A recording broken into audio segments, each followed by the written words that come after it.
Hello guys, my name is Alex, and today we're gonna talk about 5 things regarding the gameplay of Mortal Kombat that perhaps you may not know. So, let's get this video started, shall we?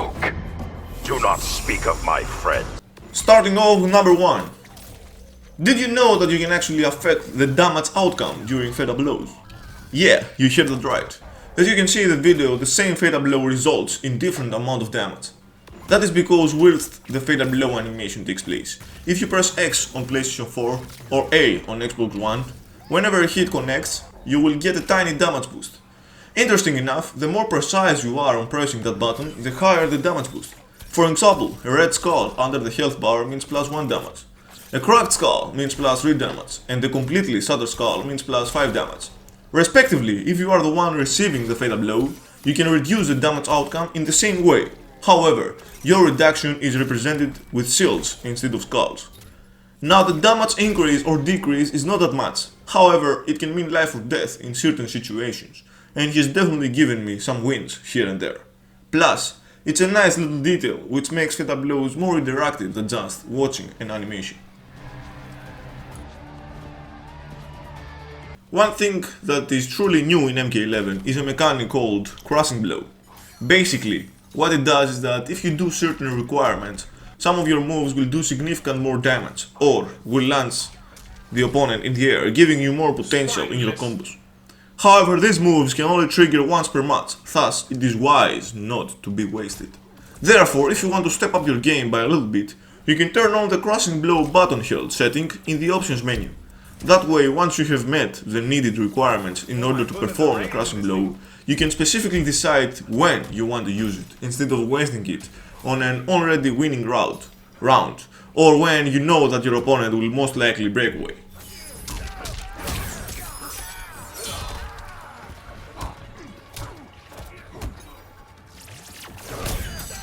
Let's go now, Crushing Blow!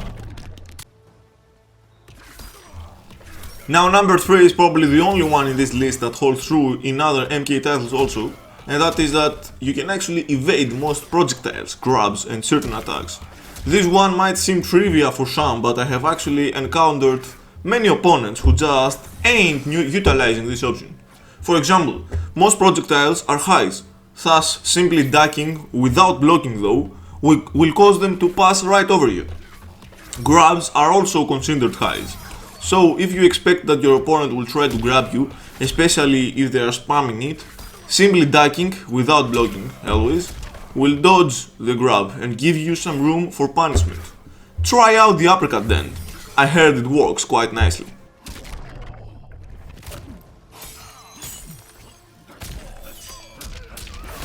And of course, simple attacks that are highs can also be dodged similarly, even some fatal blows. Now, it might be risky to try evading things than simply blocking them. However, apart from avoiding chip damage, it's also much cooler to dodge bullets instead.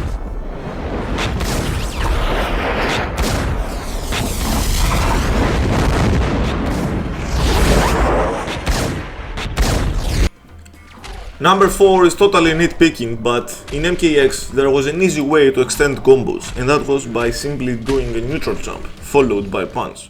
This neutral jump has been removed in MK11, however you can now simply do a jump attack, like any other forward or backward attack, which is a decent way to add a little bit of damage in your combos, without the need to have some space between you and your opponent. This is also a good way to avoid low to mid attacks or projectiles. Plus, you can bait out the invulnerable wake up option that your opponents have when they are knocked down. Now, over here I want to mention that apart from this jump attack, if you actually gently tap the jump button and then either do a punch or a kick, you will perform a quick overhead hit, which is called a hop attack.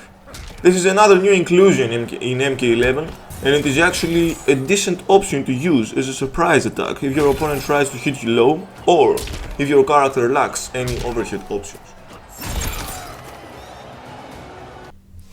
And finally, for number 5. Did you know that each character has a different hitbox model? Now, I don't know if they are simply separated to males and females. However, there definitely is a difference, and I think characters like Shao Kahn or Kotal Kahn have even bigger models than other characters, which makes them easier to hit. I actually randomly found out about that whilst playing Raiden. Since Raiden is my favorite character, or at least one of my most favorite, from the first day that I got my hands on MK11, I started playing with him. I just wanted to try him out. Soon enough I realized that there isn't much of a combo potential in him. But still, there was a somewhat decent move that I started using, which looked pretty dope.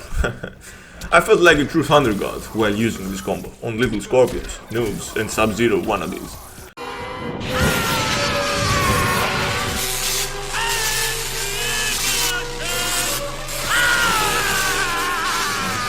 Until I used it on characters like Sonya or Scarlet and it simply didn't work. I had no power over them. As it turns out, this wasn't a bug or a glitch. NRS has purposely made different models between certain characters. So, if you are curious why a few combos connect on some and not on others, that is because the developers deemed it so. Perhaps that is another in-depth thing that you should take in consideration when choosing your matchup. Stand down. So these were the 5 details that perhaps you didn't know, guys. Now, in my book, even if you found one single new thing in this video, then it still was a productive video. However, if you believe all of those details were minor or nothing informative, then feel free to drop a dislike instead of a like. Still, I give you a big thanks for watching my content, and I'll see you guys on the next one. Oh, we made it, guys. We made it. Fuck yeah. Farewell, Earth Realmers.